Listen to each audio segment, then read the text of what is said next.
힘드십니까? Is your church in difficulty? 성도들이 구원받지 않습니까? Are your saints not receiving salvation? 성도들이 세상을 좋아합니까? Do your saints love the world? 그들에게 뭐라고 하지 마시고 Don't chastise them, 성경을 펴십시오. but open the Bible. 주님은 능히 우리를 이끄시는 목자였습니다. And the Lord is our shepherd who can more than capable of leading us. 그에게는 길이 있고 With Him there is a way. 우리는 넘어졌지만 그는 넘어지지 않았기 때문에 Although we fell, He did not fall.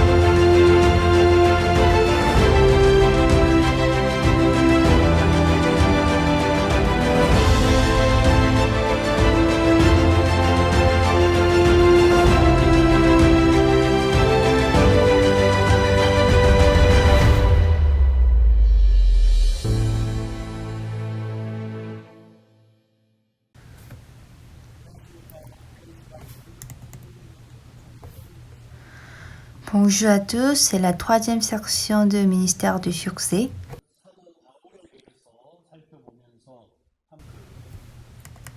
Cette fois-ci, nous allons écouter l'histoire de Paul pour partager la grâce. Nous allons lire 2 Corinthiens chapitre 11. Nous allons lire 2 Corinthiens chapitre 11, verset 16 jusqu'au verset 30.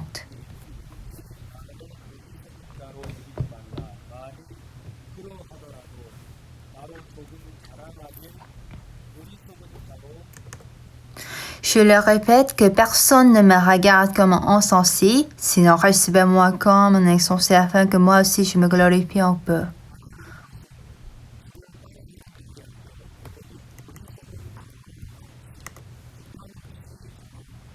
Ce que je dis avec l'assurance d'avoir sujet de me glorifier, je ne le dis pas selon le Seigneur, mais comme par folie.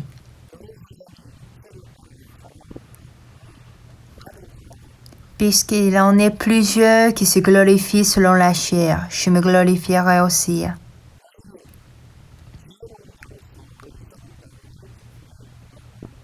Car vous supportez volontiers les insensés, vous qui êtes sages.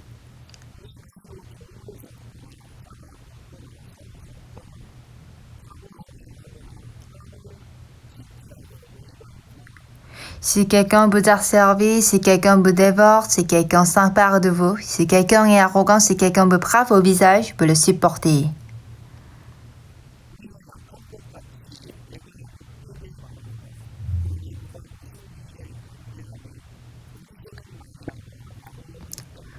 J'ai honte de le dire, nous avons montré de la faiblesse. Pendant tout ce que pour oser quelqu'un, je parle en insensé, moi aussi je l'ose.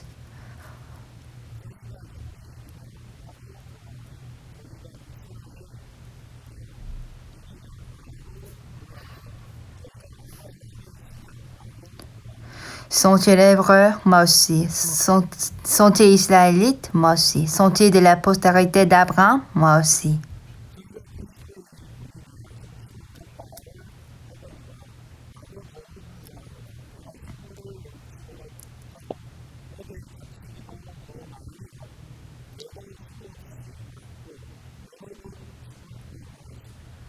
Sont-ils ministres de Christ? Je parle à un homme qui est extravague. Je le suis plus encore par les travaux, bien plus, par le cours, bien plus, par les emprisonnements, bien plus, souvent en danger de mort.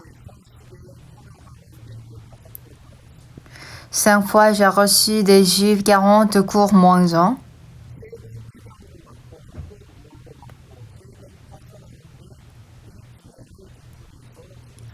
Trois fois j'ai été battu de berge, 8 fois j'ai été lapidé, 3 fois j'ai fait naufrage, j'ai passé un jour et 8 nuits dans l'abîme.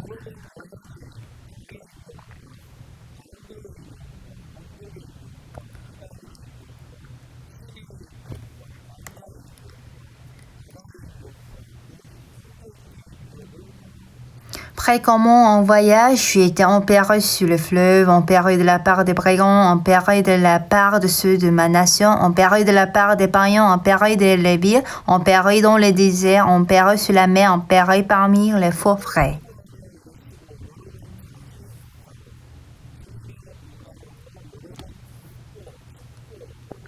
J'ai été dans le travail et dans la peine, exposé à de nombreuses veilles, à la faim et à la soif, à des jeux multipliés, au proie et à la nudité.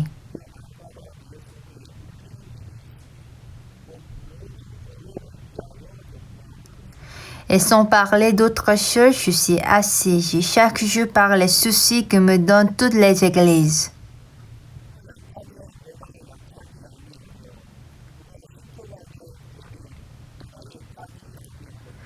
Qui est faible, que je ne sois faible, qui vient à tomber, que je ne brûle.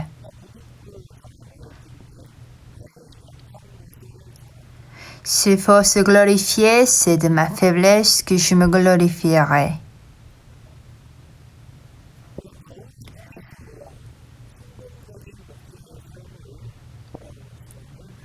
Nous allons apprendre le chemin de ministère de succès à travers Paul.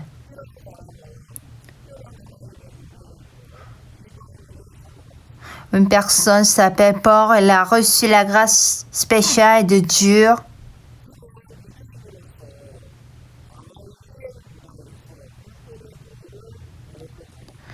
Il était un juif, il a appris la doctrine et la loi de Gamaliel. Il était quelqu'un qui a aimé la parole de Dieu. Il était quelqu'un qui a enseigné la doctrine du Seigneur. Mais un jour, Jésus est venu sur la terre.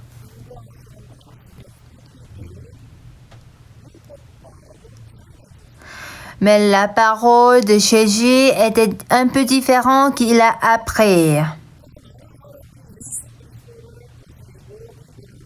Ce qui fait que beaucoup de gens ils ont persécuté, ils sont opposés à Jésus. Même à cette époque, c'est pareil.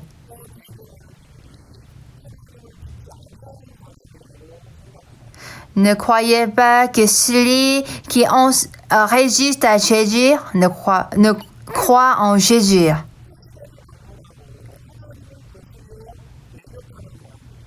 Dans tous les temps, celui qui s'oppose à Jésus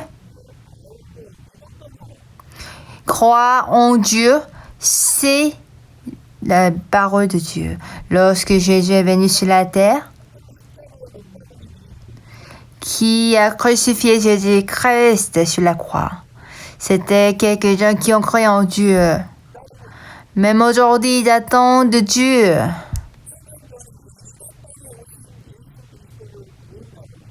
Ils n'ont pas cru Jésus-Christ qui est né il y a 2000 ans comme le Sauveur. Ils attendent toujours le Sauveur jusqu'à maintenant.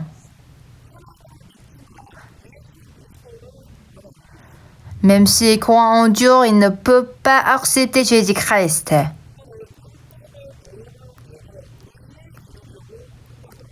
Et ce qui fait qu'ils disent de parvenir à la justice en observant la loi et la doctrine. Mais selon la loi et la doctrine, on ne peut jamais faire venir à la justice. Comment on peut parvenir à la justice en observant la loi? C'est impossible. Mais encore beaucoup de gens aujourd'hui, ils essayent toujours parvenir à la justice de Dieu en observant la loi. Ce n'est pas faute chose de suivre la parole. Parce que suivre la parole, c'est l'espoir des chrétiens. Mais ce qui est clair, personne ne peut suivre la parole. Qu'est-ce que nous dire dans le roman? Il n'en est aucun qui fasse le bien par même un seul. Il n'y a personne qui cherche Dieu.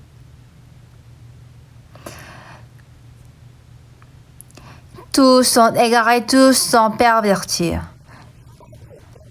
Il n'en est aucun qui fasse le bien, pas même un seul. Voici, c'est la parole de Dieu.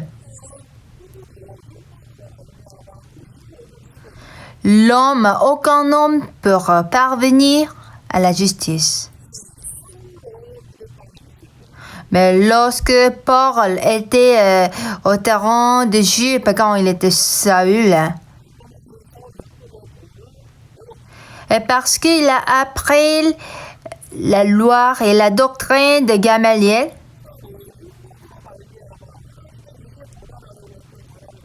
et parce qu'il a essayé de parvenir à la justice de Dieu en observant la loi, mais un jour Jésus est venu sur la terre. Son enseignement n'était pas comme la loi. Son enseignement était un peu différent de la loi. Jésus nous a dit que par le moyen de la rédemption qu'on peut recevoir le salut. Qu'est-ce qui est le sabbat? Qu'est-ce qui est la loi? Ce sont des chemins pour nous conduire à Jésus-Christ. Par le moyen de la rédemption qui est en Jésus-Christ, on reçoit la grâce. Pour Saül, il était difficile d'accepter cette vérité. Ce qui fait que quand les souverains sacrificateurs ont crucifié Jésus, et puis Jésus l'a enterré dans le sépulcre. Et lorsque les disciples ils ont déçu, ils sont tombés dans le désespoir. Là, Jésus est allé voir Pierre pour lui dire, Père, mes agneaux. Et dès lors, ils ont commencé à parler, prêcher ce qu'ils ont vu, ce qu'ils ont écouté. Jésus est ressuscité. Jésus-Christ que vous avez crucifié sur la croix, il est le vrai sauveur. Les gens, ils s'est mis à agiter. Mais Saül ne pouvait pas comprendre les paroles des disciples. Comment quelqu'un qui est mort pour ressusciter? Moi, j'ai sûrement vu qu'il est mort. On l'a enterré dans le sépulcre. Peut-être ces disciples, ils nous donnent la confusion. Il le faut emprisonner. C'est ainsi qu'il a attrapé pour les emprisonner. Étienne, il est lapidé, il est tué. Et Saül s'est mis à s'exciter de son cœur. L'Étienne qui probe, qui témoigne la résurrection de Jésus, les gens l'ont lapidé. Mais si Jésus l'est ressuscité, il doit le protéger. Mais lorsque Étienne il est lapidé, il est tué, le travail de Dieu n'était pas se manifester. C'est écrit en Actes chapitre 9.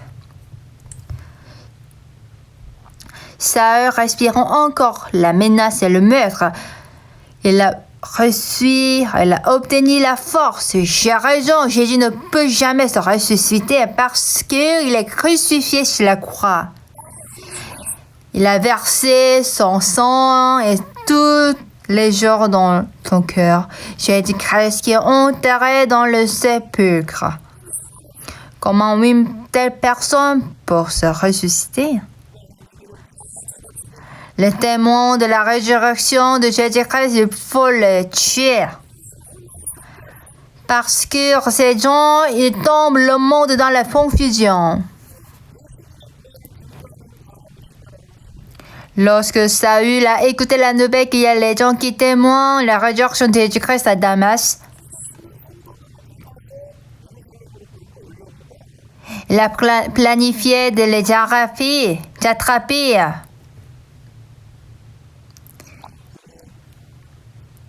Et en allant à Damas, il a rencontré une lumière. Et il est tombé par terre. À ce moment-là, Saül a crié. « Qui es-tu, Seigneur? Qui es-tu »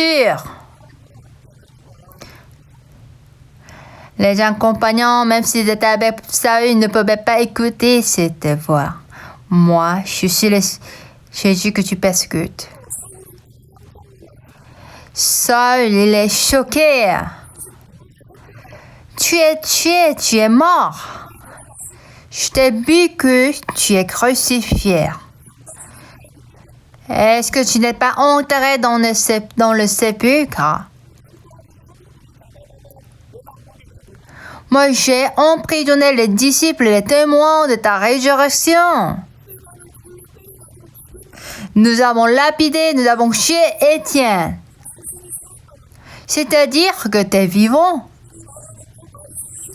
Dans les paroles de témoins sont vraies. Jésus-Christ a répondu. Je suis Jésus que tu persécutes. Lorsque Saül a écouté cette voix, il est étonné. Parce qu'il n'a jamais pensé qu'il a tort. Jésus est mort. Quelqu'un qui est déjà mort pour ressusciter. Il n'a pas cru cette vérité. Il a attrapé les témoins de la résurrection de Jésus-Christ pour le tuer. Mais après qu'il a rencontré Jésus-Christ, il a réalisé qu'il a tort.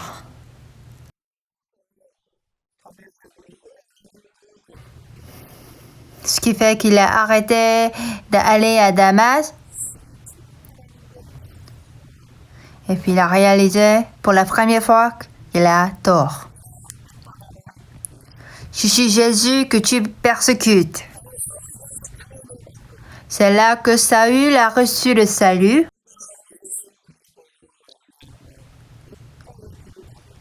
Et il pouvait prendre le chemin de berger par Jésus-Christ. Lorsque vous observez la vie de l'apôtre Paul,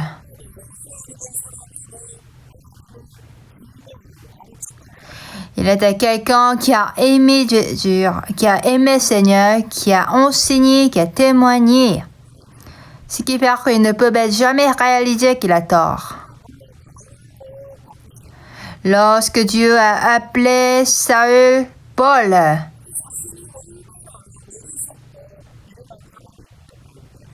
Dieu l'a fait savoir combien de fois il est insensé.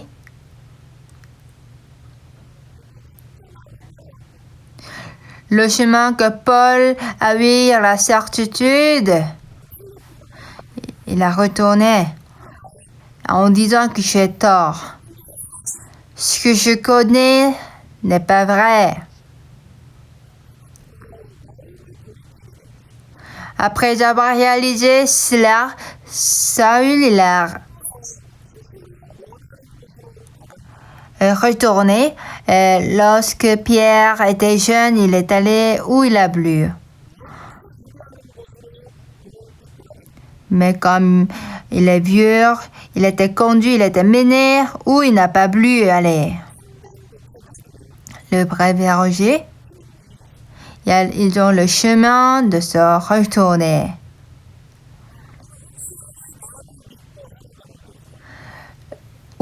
J'avais confiance en moi, on réalise que j'ai tort.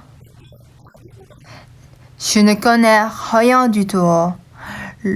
Après avoir découvert cette vérité,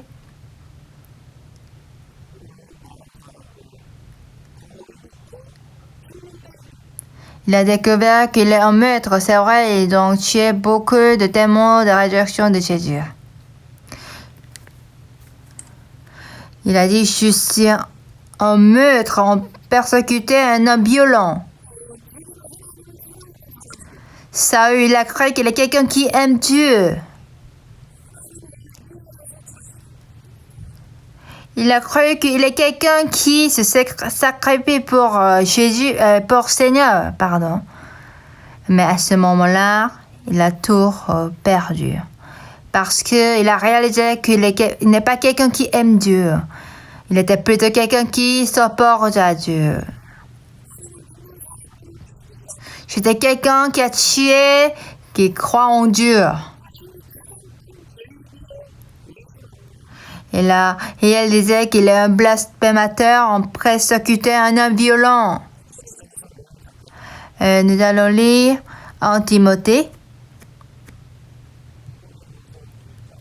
En Timothée chapitre 1, verset 12.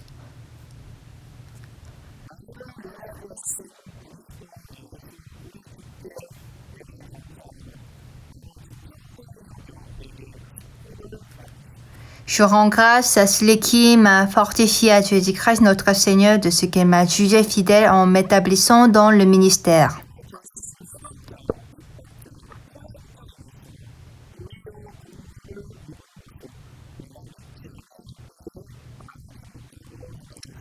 Moi qui étais auparavant un blasphémateur, on persécutait un homme violent, mais j'ai obtenu miséricorde parce que j'ai agi par ignorance dans l'incrédulité. Quand Paul, il était encore sur la rue, il n'a pas cru en Jésus. C'est vrai, il a reconnu Dieu, mais il n'a pas pu croire en Jésus-Christ. Il était quel type de personne? Il était auparavant un blasphémateur, un persécuteur, un homme violent.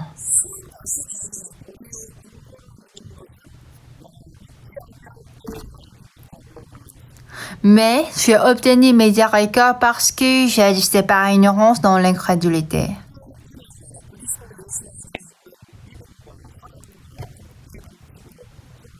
Et la grâce de notre Seigneur a surabondé avec la foi et la charité qui est en Jésus-Christ.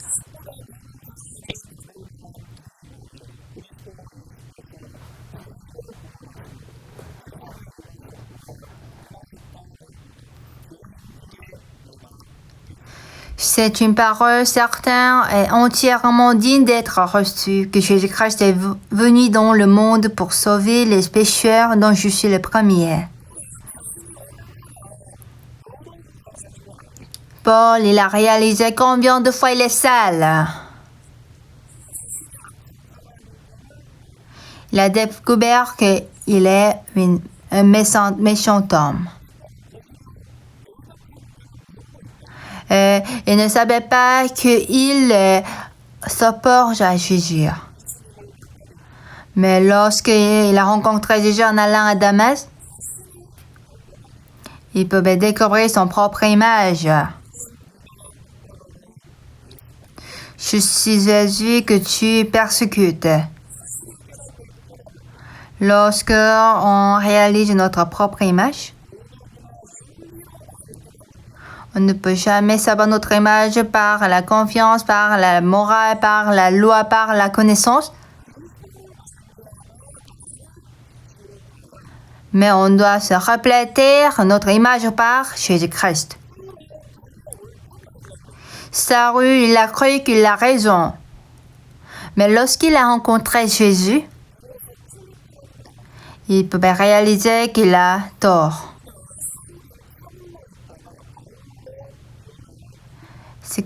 C'est là qu'il a eu le changement du nom de Saül à Paul.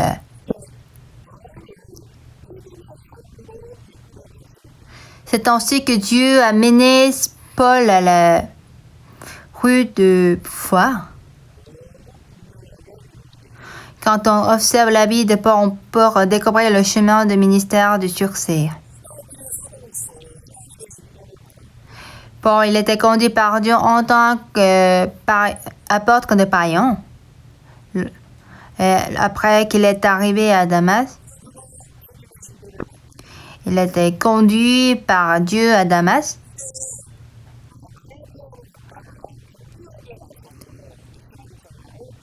Et puis il est allé en Arabie et à la fin il est allé à Antioche et il a appris la vie spirituelle. Et c'est à Antioche il s'est mis à travailler pour l'évangile.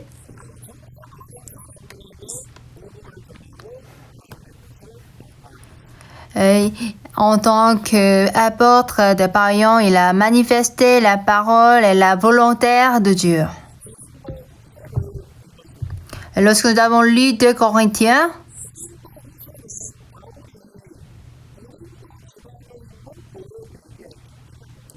le livre de 2 Corinthiens, c'est une lettre que Paul a envoyée à la région Corinthe. Comme vous savez bien, que l'église de Corinthe, il y avait beaucoup de difficultés.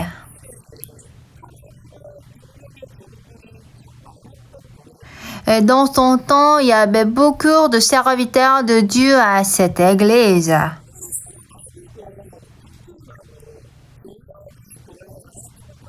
Mais ils se sont séparés, ils se sont divisés. C'est ainsi que le péché est entré à cette église.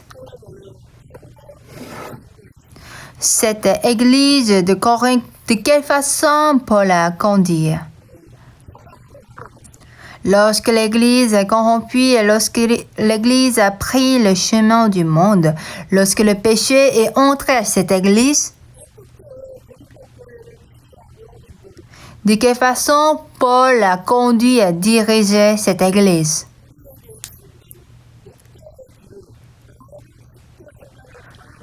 Paul nous a expliqué très facilement le chemin du ministère. Moi aussi, j'ai déjà fait 30 ans de ministère. En voyant le chemin du ministère de Paul, Dieu m'a enseigné la direction du ministère que je dois prendre.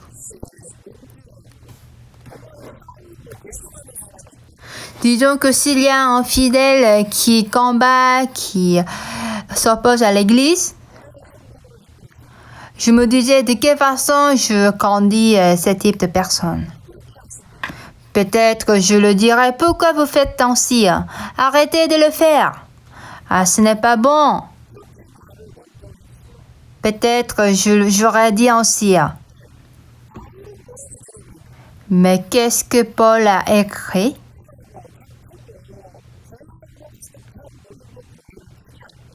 Lorsqu'il a conduit l'église de Corinthe qui est corrompue, qui a des péchés, il n'a pas parlé sa pensée ni sa détermination. Nous allons lire 1 Corinthiens chapitre 1.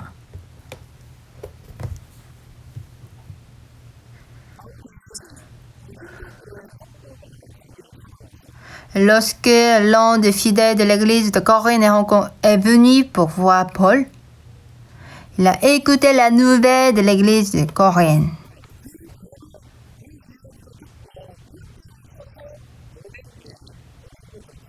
Après avoir écouté cette nouvelle, Paul a écrit une lettre pour l'envoyer. C'est ça le livre d'un Corinthien. 1 Corinthiens chapitre 1 verset 11. 1 Corinthiens chapitre 1 verset 11.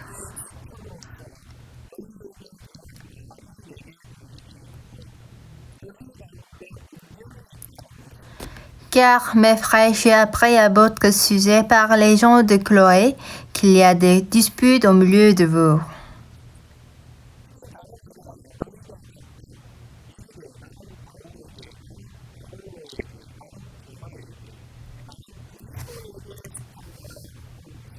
Je vous dis que chacun de vous parle ainsi. Moi, je suis de Paul, et moi d'Apollo, et moi de Céphas, et moi de Christ.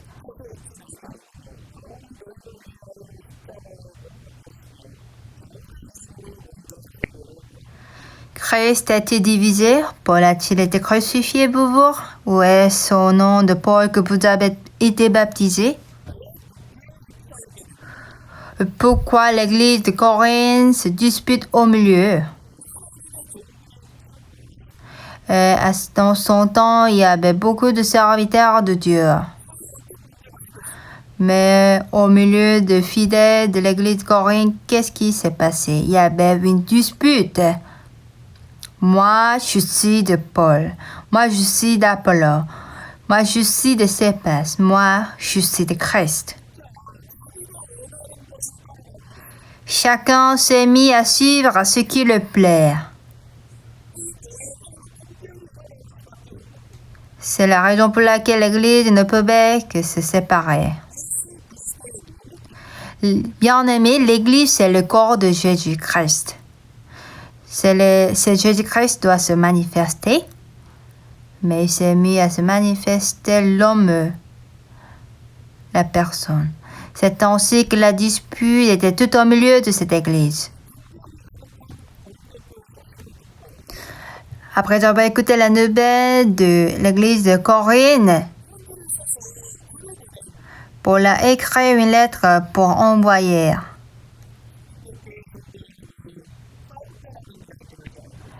Il n'a pas écrit que les fidèles de l'église de Corinthe, j'ai écouté que vous avez beaucoup de disputes, arrêtez de disputer, arrêtez de combattre.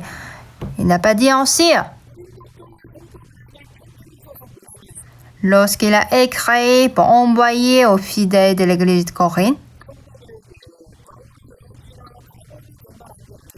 Paul n'a jamais écrit sa détermination ni sa volonté.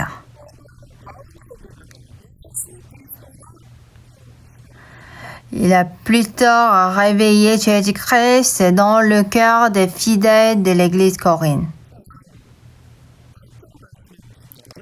Quand on lit chapitre 1, verset 8,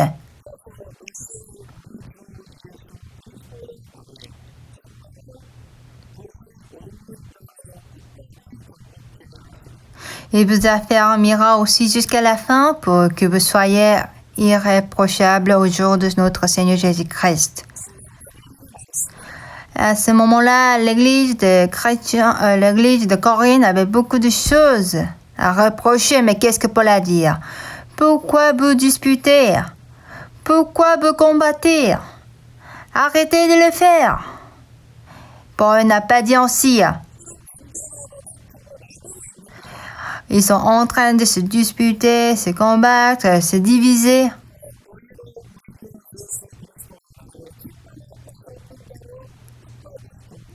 Mais Paul a écrit, il vous affermira aussi jusqu'à la fin pour que vous soyez irréprochables au jour de notre Seigneur Jésus-Christ.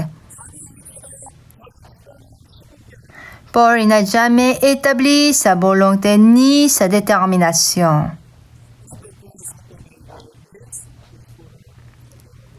Il a plutôt présenté Jésus-Christ aux membres de l'église de Corinthe. Verset 9.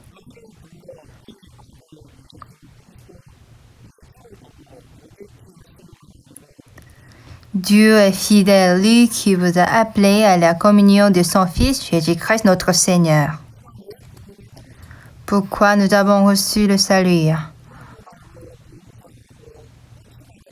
Pourquoi nous sommes sauvés? Il ne nous a pas sauvés pour nous charger de donner les dîmes.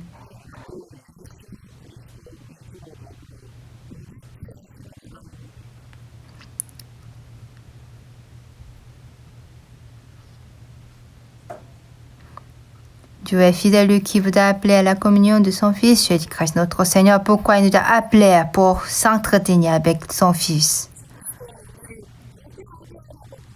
Dieu nous a sauvés pour nous permettre de s'entretenir avec son Fils. Beaucoup de gens, après avoir reçu le salut, et parce que j'ai reçu le salut, auparavant, je me donne ma vie. Je me sacrifie pour Seigneur. Ne trompez jamais. Parce que l'objectif que Dieu nous a appelés, il nous a appelés à la communion de son Fils Jésus-Christ. Paul, il a dit en Corinthiens, pourquoi Dieu nous a appelés? Dieu a appelé les pauvres. Pourquoi? Dieu appelait les pauvres pour faire honte les riches.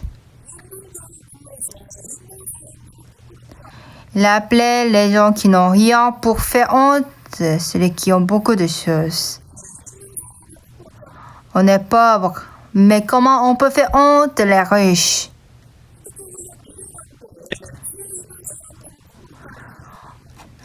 On est insensé, mais comment on peut faire honte les sages? Ça serait possible quand on s'entretient avec Jésus-Christ. Je suis insensé. Mais Jésus il est sage. Je suis impuissant. Mais Jésus il est tout-puissant. Je n'ai pas de sagesse. La sagesse de Jésus est illimitée. Amen. Combien de fois c'est surprenant. Dieu a l'objectif que nous a appelés. Dieu ne nous a pas appelés pour nous rendre sages. Dieu ne nous a pas appelés pour nous donner la force qui ne sont pas forts.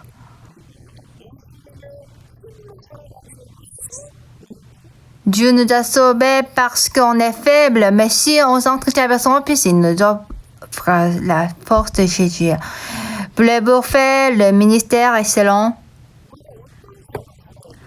Donc, quelle vie que vous devez mener?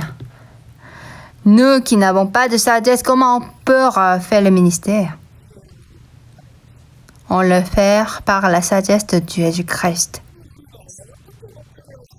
Nous qui sommes impuissants, comment on peut faire le ministère? C'est par la puissance de Jésus-Christ. Lorsque Paul a écouté les disputes de l'église de Corinthe,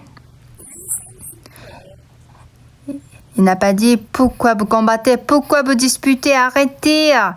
Soyez en paix !» Il n'a jamais dit ainsi. Même si vous êtes tout au milieu de disputes. Mais le jour de Jésus-Christ, à la fin, pour que vous soyez irréprochables au jour de notre Seigneur Jésus-Christ. Il n'a jamais confié le but spirituel à la détermination, mais il a confié le vie à Jésus-Christ. Et il a dit aux fidèles de l'église de Corinthe, Dieu est fidèle qui lui vous a appelé à la communion de son Fils Jésus-Christ notre Seigneur. Si nous devons mener la vie et le ministère de succès, il nous faut s'entretenir avec Jésus-Christ. Si nous obtenons la sagesse de Jésus, là on pourra réussir un autre ministère parce qu'on s'appuie à Jésus. On ne peut que réussir faire le ministère parce qu'on a reçu la sagesse de Jésus. C'est ma première fois d'apprendre la vie spirituelle par Pasteur Ursupa.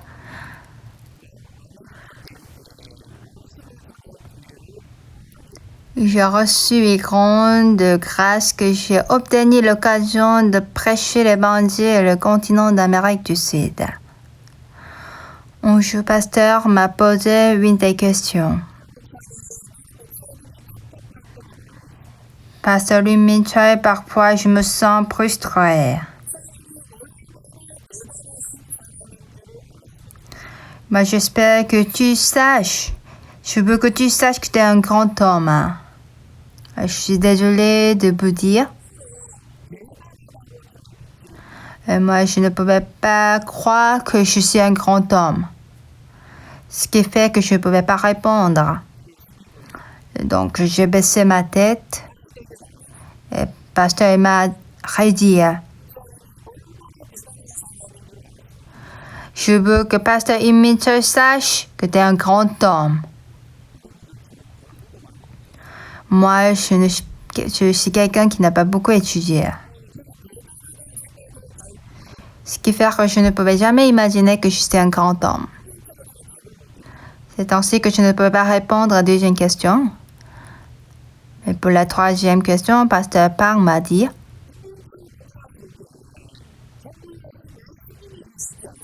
Pasteur Limiter, en toi, il y a Jésus-Christ tout-puissant existe. Oui, tu n'es pas parfait. Mais Jésus-Christ, qui est en toi, il est parfait. Pasteur, tu es impuissant. Mais Jésus qui est en toi, il est puissant. Pasteur, sache que tu es un grand homme. Tu en crois? Je ne pouvais pas insister de ne pas répondre. Je lui ai répondu: oui, pasteur, je suis un grand homme. Je suis excellent. Est-ce que tu en crois? Oui, je crois.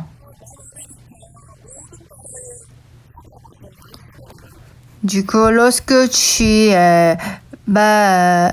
au pays de l'Amérique du Sud pour prêcher l'évangile, tu vas aller voir le président de la République de pays, chaque pays.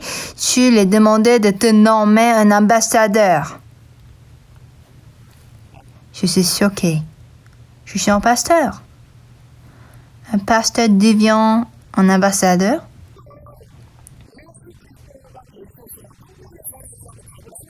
Tout de suite, j'ai répondu que je suis un grand homme par Jésus-Christ.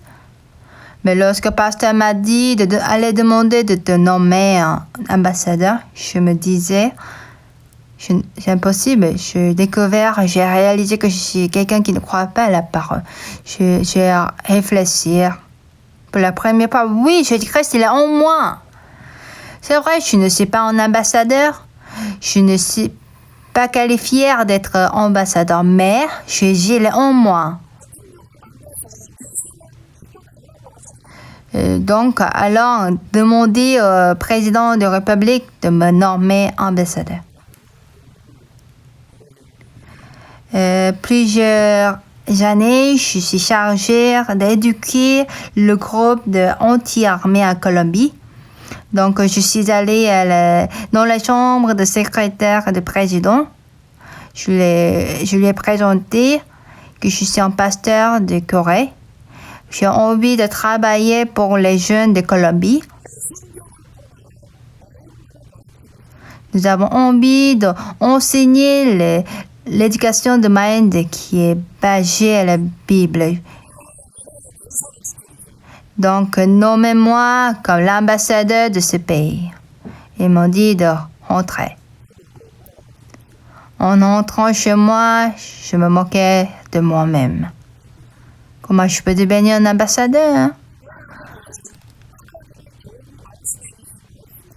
Mais en moi, il y avait la parole de serviteur de Dieu. Oui, Jésus-Christ, il est en moi. Je suis excellent. Au genre des autres, ils peuvent se moquer de moi. Mais je prononce en croyant en Jésus. Je suis allée demander de me nommer un ambassadeur. C'est comme ça que j'ai continué à aller rendre visite à le secrétaire. Mais j'ai reçu un email.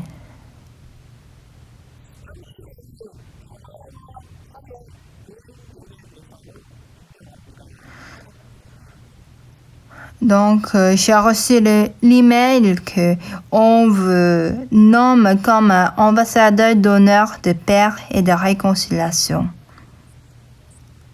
Quand j'ai reçu cet email, je suis choquée. Est-ce que c'est vrai? Comme je ne comprends pas bien l'espagnol. Le missionnaire qui était à côté de moi, après avoir lu cet email, il est choqué parce que c'est écrit là que je suis nommé en tant que l'ambassadeur d'honneur de paix et de réconciliation.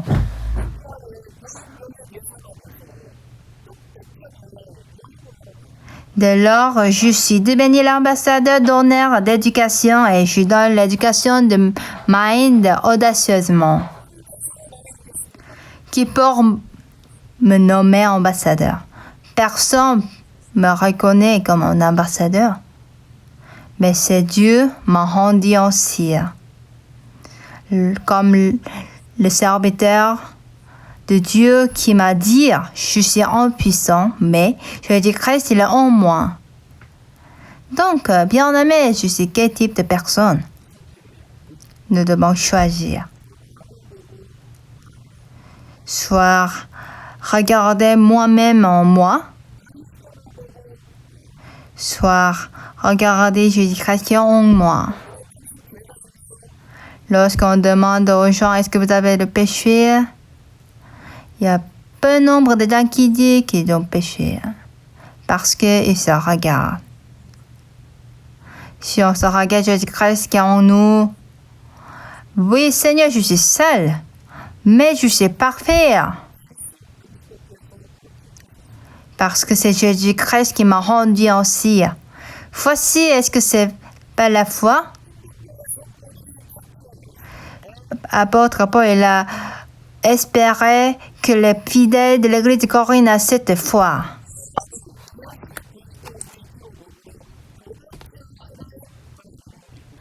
Dieu est fidèle, lui qui vous a appelé à la communion de son Fils Jésus-Christ notre Seigneur. Voici le cœur de Dieu, c'est nous faire entretenir avec Jésus, son Fils. Verset 26.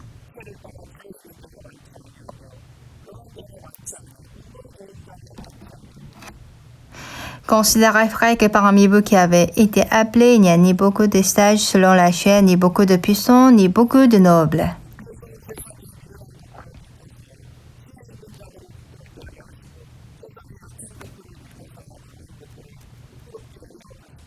Mais Dieu a choisi les choses fortes du monde pour confondre les sages. Dieu a choisi les choses faibles du monde pour confondre les fortes.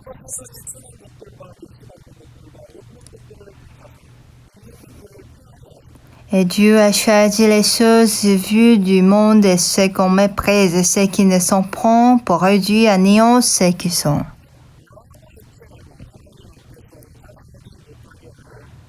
Afin que nulle chair ne se glorifie devant Dieu.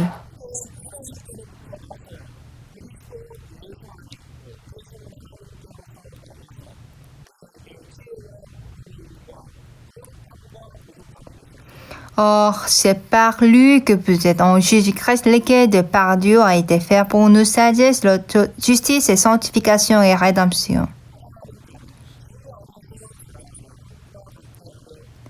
Afin, comme il est écrit, que celui qui se glorifie dans le Seigneur. On doit se glorifier en Jésus-Christ. Voici, c'est le chemin du succès. Le grand pasteur n'est pas quelqu'un qui est puissant. C'est celui qui parle en Jésus-Christ. Celui qui parle en suivant Jésus-Christ. Voici, cette personne devient le serviteur puissant. Paul a écrit à 2 Corinthiens. Il a une seule chose, se glorifier. C'est sa faiblesse et c'est sa folie.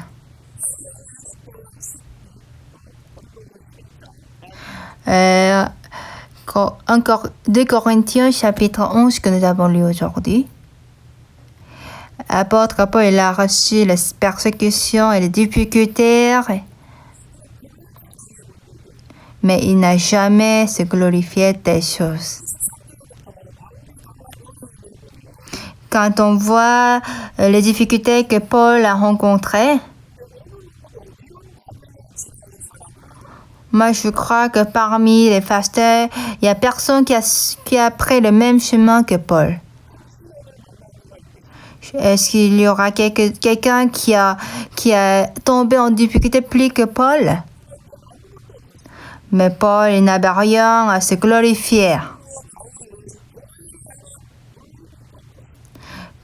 plutôt parle des soucis de l'Église. Dans le cœur de Paul, ce qui était la priorité était établir le corps de Jésus-Christ. Sa priorité n'était pas s'établir lui-même. Mais pour lui, la priorité était établir le corps de Jésus qui est l'Église. Ce que Paul pouvait faire, c'était se glorifier sa faiblesse. Verset 30. S'il faut se glorifier, c'est de ma faiblesse que je me glorifierai. Pourquoi Paul a glorifié sa faiblesse? C'est par la perfection de Jésus-Christ. Parce que la plupart des gens ils sont habitués de couvrir sa faiblesse. C'est pourquoi? Parce qu'ils sont déconnectés de Jésus-Christ. Si parmi vous, vous avez envie de prendre le chemin du ministère du succès, vous devez parler selon Jésus-Christ. Vous ne devez pas parler ce que vous voyez.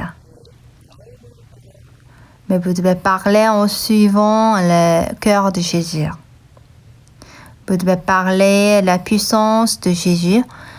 Vous parlez la sagesse de Jésus. Et vous parlez la force de Jésus. À ce moment-là, Dieu va manifester Jésus-Christ à travers nous. Et je crois qu'il va nous conduire au chemin du ministère du succès. Pendant 3 heures de temps, nous avons partagé sur le chemin du ministère du succès.